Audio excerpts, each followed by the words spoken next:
Different. Different. Different. Different.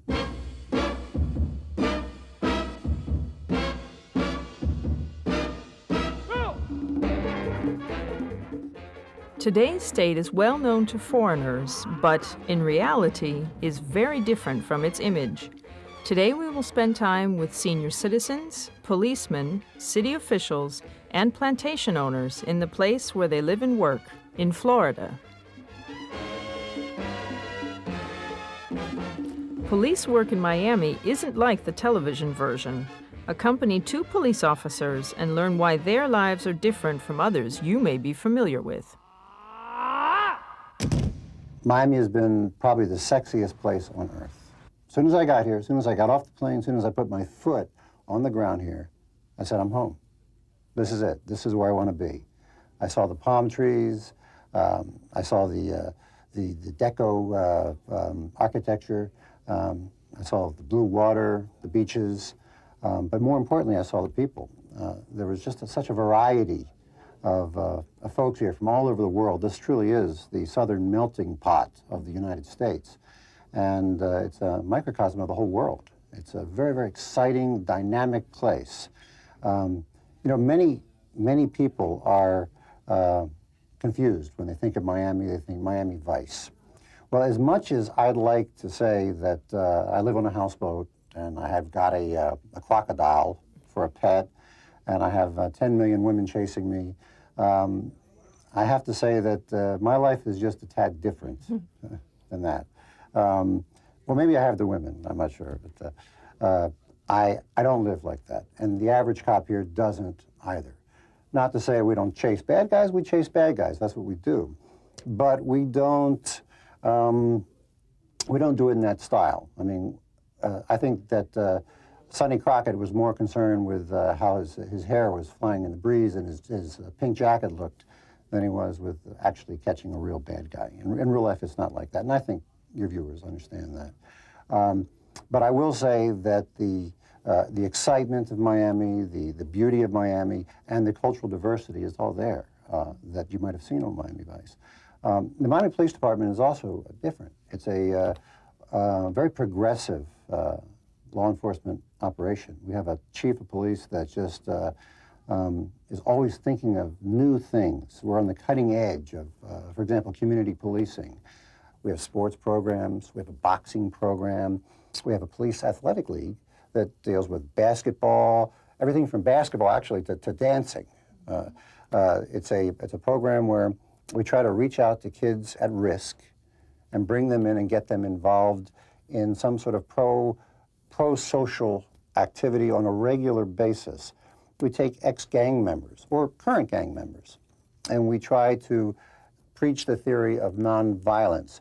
Actually, preach is not the right word. We try to show them the theory of nonviolence. We have gang officers who, on Friday, are out there arresting gang members, and on Saturday, are out there playing basketball with gang members. So in that way, they're establishing a personal rapport. We make our officers go out and take ownership of their neighborhoods that they patrol. I mean, if there's a specific problem, whether it's a serious problem like armed robberies, or a quality of life issue like someone drinking in public or panhandling, we tell our officers, you solve that problem. No, you solve that problem. That's your responsibility. That's not all of your responsibilities. That's you, Officer Brown, that's your responsibility to figure out how to solve that problem. And you can do it just about any way within the law you want to do it. So the officer takes ownership of that. He has to go out and talk to the folks who are having that particular problem and work with them to make sure that that problem goes away.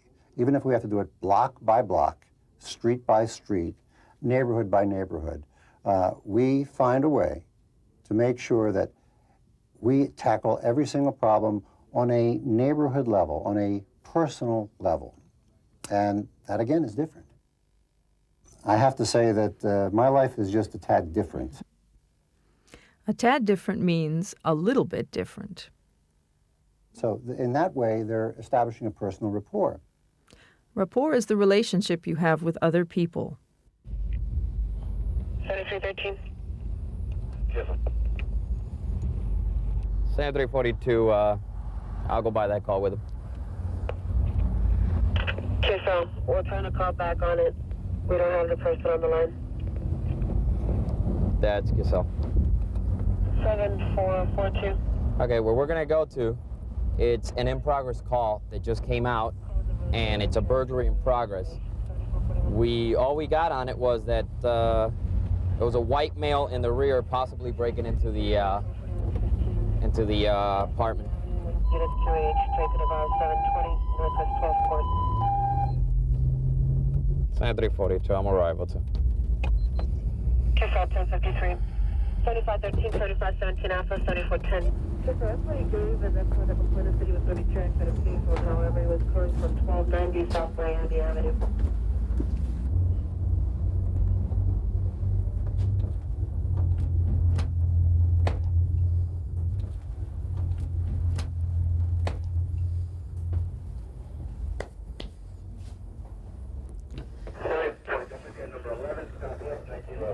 Okay, what we had here was what the victim is telling us that it was a burglary in progress. Up on arrival, what he did was he was remodeling the house. He heard somebody in the back door. When he looked out the peephole, he noticed that somebody was out there trying to open the door. By the time he called us and we made it out here, the gentleman had already cleared the scene. The officer on the scene is going to go ahead and file the paperwork on it, the burglary report, and we're going to go ahead and clear and respond to the next call.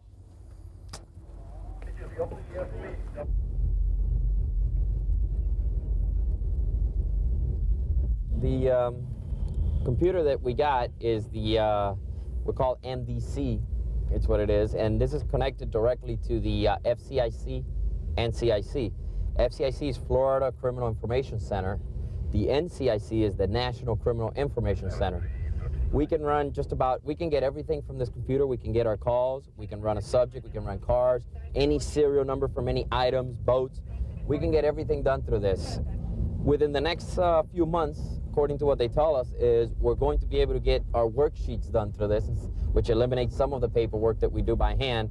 Plus, we're also going to be able to do our reports on the computer, which is excellent too, because it automatically sends the report to the computer system in the station, and we don't have to write the report, and then the civilians does not have to wait the 7 to 10 days to get a copy of it. Right now, what we're going to do is we're going to stop at a local body shop. It's also a friend of mine. We became friends from working in the area. I've met him through here. Helped him out in a situation where he had with his driver's license. Right now, he is also fixing one of my cars. As a matter of fact, I sort of bought a car, and I asked him if he was able to take care of it. And that way I can keep the business and the money flowing back into East Little Havana instead of taking it away from the city. This is where we're at now. The owner's waving me in. He wants to show me what he's done to the car. So, este es el color de verdad aquí, el silver. Ok, ya sí vienen de factoría, ya, ¿verdad? Vienen así de ese color, sí. Estos son exactamente los de factoría. Así tienen que tener todo, ¿no ves cómo está todo? Esto no va en la puerta, pero todo lo demás, las líneas y eso sí tienen que ir. Aquí lleva 2 tonos. 550 pesos, Beri. Por eso no lo he hecho. En la revista esa que te dije. Bueno, yo lo veo el lunes entonces. Hasta luego. Gracias.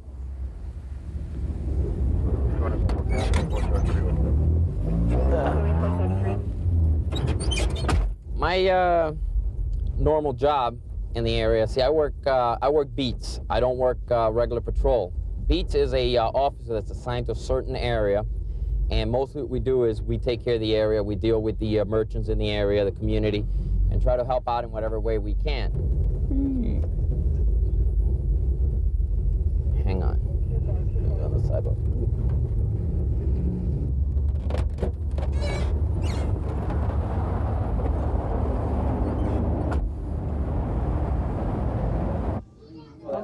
Cuando lo inauguran. You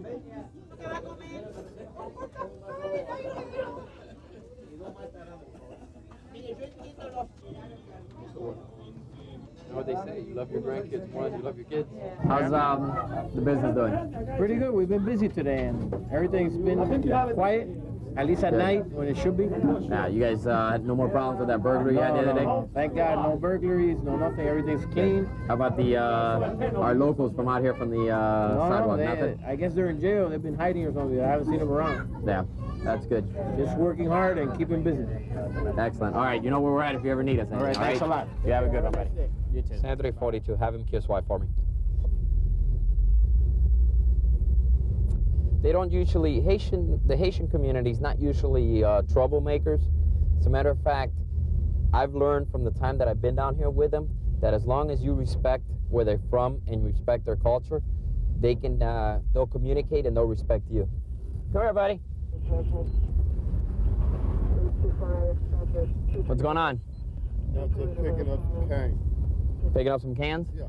As long as the owner of the property says it's okay for you to go on to their property to pick up some of the stuff, I don't have a problem. But my problem comes in is when you go into somebody's property and they call us up and they say, listen, he came into my yard, I didn't tell him anything. Yeah. You know, a lot of times the business owners in this area, they'll tell you you can pick up whatever you want from there because a lot of the stuff is trash for them anyway, which might be important for you. Okay, might be worth something to you. Yeah. Just make sure that if you're going to pick up something from somebody's property, just knock on their door and let them know. I do. Listen, if you don't want this, I'll pick it up and I'll take it from you. Yeah, I do. All right? Well, Reggie, you have a good day, buddy. You too, All right, buddy. you have a good Thank one.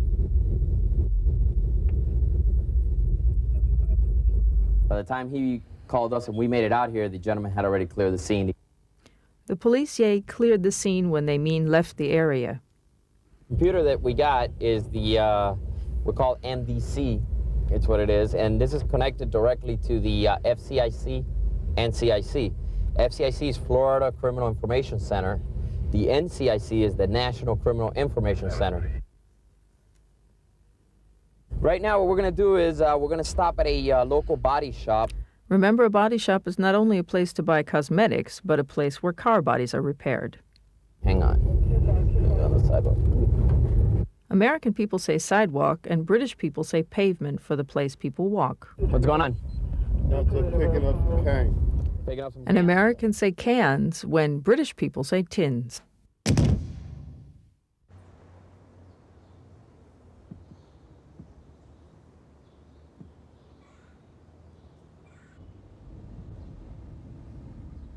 The images of Hispanics in Miami are not very favorable.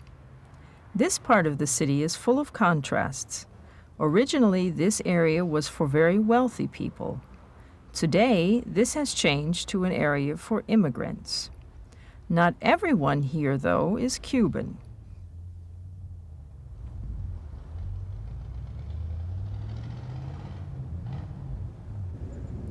Meet a gentleman from the city government to find out how different life in Little Havana really is. My name is Pablo Canton. I'm the administrator for the Neighborhood Enhancement Team here in East Little Havana. I've been here in Miami for a few years. Since 1961, I came from Cuba. And briefly, in a few words, I went to University of Miami. I graduated in 1969 with a Bachelor in Business Administration. I went to the Army for a couple of years as an infantry officer. As you can see, I was a paratrooper with the 101st Airborne. After that, I came back to Miami, and I went back to Florida International University, and I have a Bachelor of Science in Construction Management. I went into business in the private field for a few years, and I've been working with the City of Miami now since 1987. I started to work in this project here in East Little Havana approximately 6 years ago. What is NET? What are we? What do we do here in East Little Havana? We are, again, part of the City of Miami government. The city is divided in 13 different areas. I'm in charge of this area in East Little Havana. We try to solve the problems from the community. People call us with all kinds of problems, garbage, public works, you know, problems on the streets, including police problems. You know, people, vagrants, maybe a stolen car or whatever, and we try to help these people with whatever problems they have.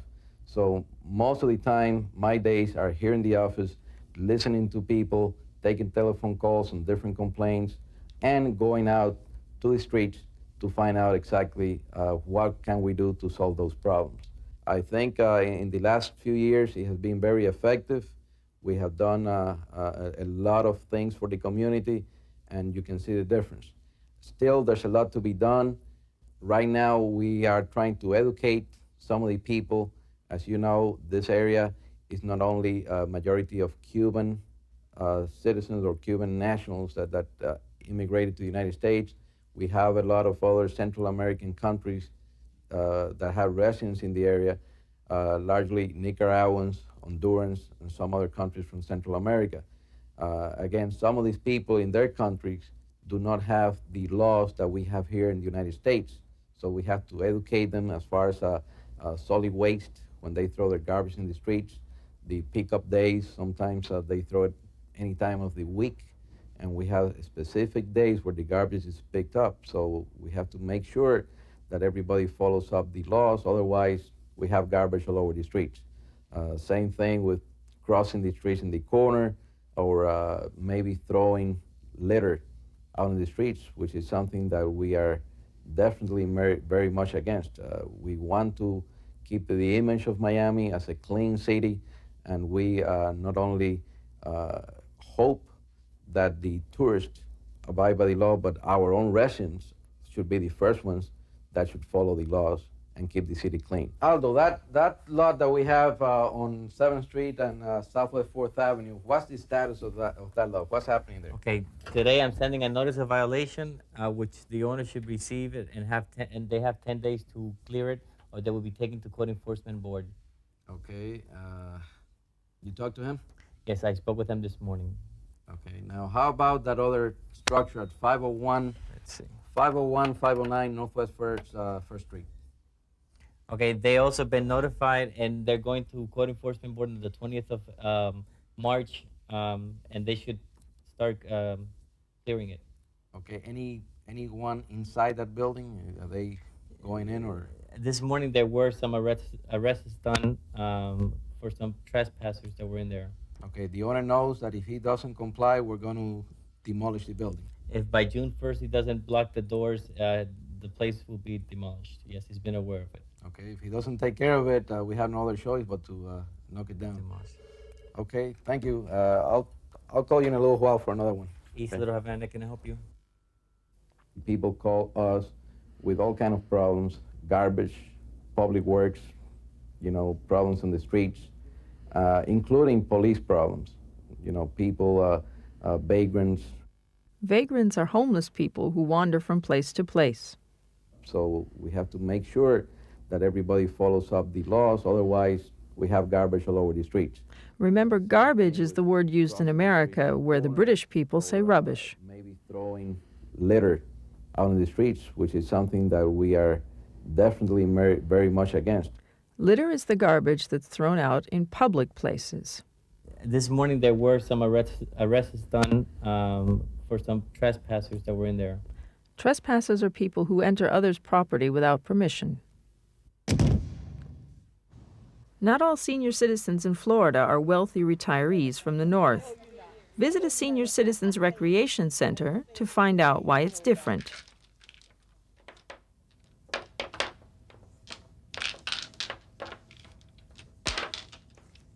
Mr. Myers, you know every morning when you get here, I like to beat you at a game of dominoes. What happened to you yesterday? I was taking care of business. Business is vital and important to me. That's why I wasn't here. Well, come on and get your little whipping started here, 'cause here we go. Get through using your bleach out your jug. You don't have to throw it away. You can make beautiful things. You wouldn't believe this is made. Any kind of color. Yeah. Get through using your bleach.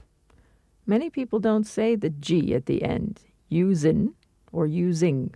Using your bleach out your jug. You don't have to throw it away. The words here run together. My name is Annie Davis, and I'm the center manager here for the senior citizens of the Perrine-Richmond Heights area. And we are under Dade County Parks and Recreation Department and Community Action Agency. And I've been here 28 years. I program for the seniors, all of the arts and crafts, all of the ceramics, the meals program, the trips, the parties. I'm in charge of all of the recreational activities. It's very important for them to come here and take part. It gets them out of the house. It gets them out with their peer group, and they get to mingle and talk and share problems and happiness with one another on a daily basis. We've been right here at this center since August 1970, and we started out as a teen center in the afternoon with the senior citizens program in the mornings. And then we graduated from that, and then the seniors got it all by themselves. So, and we opened from 9 to 5. We have transportation that we have to share with others that the seniors don't get here at around about 10 or 10:30, and they leave about 2. But if they want to, and when there's something special, we are here from 9 to 5. What makes this center different? Because we're here, number one, and we're working with the elderly and getting them out of the home. And we're visible, and we're known, and we've been here. So I think that's the highlight of it. It gets them out of the house. It gets them out with their peer group, and they get to mingle and talk and share problems and happiness with one another on a daily basis. Raise your arms up in front of Raise your your body. arms up in front of you. Against the back of the seat. Slowly Brace your push feet against the firmly back of against the seat. floor, and push into the seat back. Push. Push. Now slowly bend forward. Slowly. 1, 2, Slowly. 3, 4. Straighten your legs and try to touch your toes. Try to touch your toes. It said try to touch your toes. Slowly back up into a sitting position. Remember to brace the feet and push into the back of the chair. Push. Arms out to the side of the body. Arms out to the side. Slowly bend to the left. Bend to your left. Until the left hand touches the floor. All the way down till your left hand touches the floor. It make you a pretty bull. Then you can get Easter straw. Little kids will be proud of a little basket full of Easter straw and put you some little Easter candy or either a little Easter rabbit or Easter egg, and you can give it to a kid for Easter. And all these that's what we make some all out, and they are beautiful. This is beautiful color. Yeah, and these are beautiful. We have the whole set of these. That's the set over there. These 3 pieces goes together. So when we get started again, we finish this one up because this set here go with that set over there. Then you make you a nice little bowl, and you have a pin cushion. When you go into the store, you pay about $10 or $15 for a pin cushion, when you can just take a tuna fish cane and make yourself a nice pin cushion at home. And these are beautiful. We have the whole set of these. That's the set over there. These 3 pieces goes together. The grammar for Black English is often different. Here you have a plural subject and a singular verb. Citrus fruit plantations haven't always been in Florida. Spend time with the staff of a different kind of farm to share some unique experiences. And got a job as a manager, managing the Knollwood Grove that you see here this morning. We stayed here for a number of years working this grove, and then we went into other groves. And 6 years ago, we came back and purchased this grove. Was up for sale. So after we purchased it, we started developing towards the educational, because we both have a certified teacher's background. And we've been in farming all our lives, so as farmers, we're kind of city farmers in the sense that we're different in the sense of farming close to the city. I grew up close to a city in Connecticut, farming, and same did Barb, close to Cleveland, Ohio. So as a result of this operation is geared to education of children. We have tours here every day for the school children with our Native American Martin Twofeather. He does the alligator handling for us.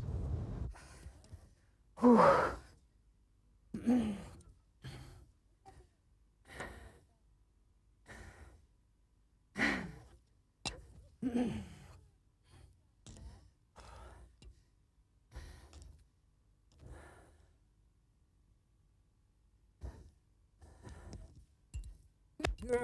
right down, deep throat.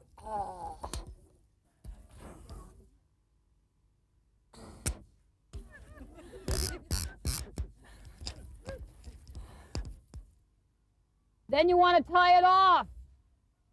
And the way to tie it off is simply like this. We're small, very small, family little farm. We don't ship to supermarkets. Our juice is all sold only at the retail store here. And as you notice, we make the apple pies, have our animals, our deer, our pigs, our coons, our fox. All this is part of our operation. Barbara takes care of our shipping part of it here, the gift. We take oranges and ship them in boxes to individual families. Your customers come down, your visitors come down, they want to send a gift of citrus Florida back north. That's what we do. We pack everything and ship it up as an individual gift. And we also ship different salad dressings, different marmalades, candies, anything that says this is Florida, this is a gift from Florida. Barb also takes care of our gift shop. We have, as you noticed this morning as we took you through there, very unique gifts, items that are hard to find. Things that you can't go into a mall and find. So you have a reason to come in here, and when you buy something from Knollwood Groves, you remember this is really a special place to come. We're, so to speak, 30 acres right in the middle of the city here. So as a result, people come out here and relax under the trees. They'll spend a day of fun here with their children, with the shows and everything else, and the tours every hour on the hour. We have a tour going throughout the Grove. We're, so to speak, 30 acres right in the middle of the city here. Americans don't use the metric system. They use old forms like acre. We're going to bypass our simulated Indian village here on the left with our lodge, our cheeky, and our alligator pits. But don't worry, we will be back through. The trees here in this area are banyan trees. They're related to the ficus trees, and again, Amos and Andy are also responsible for their planting. Now here on the right is pork chop and ham bone. Ham bone is about 1.5 years old, so he's got a lot of growing, a lot of catching up to do. Now if you take a look at pork chop's mouth, you'll see some tufts sticking out. Well, keep in mind, as pork chop gets older, those tufts will get a little longer. Now a little trivia about these two. They have the same IQ as the dolphin, the mammal.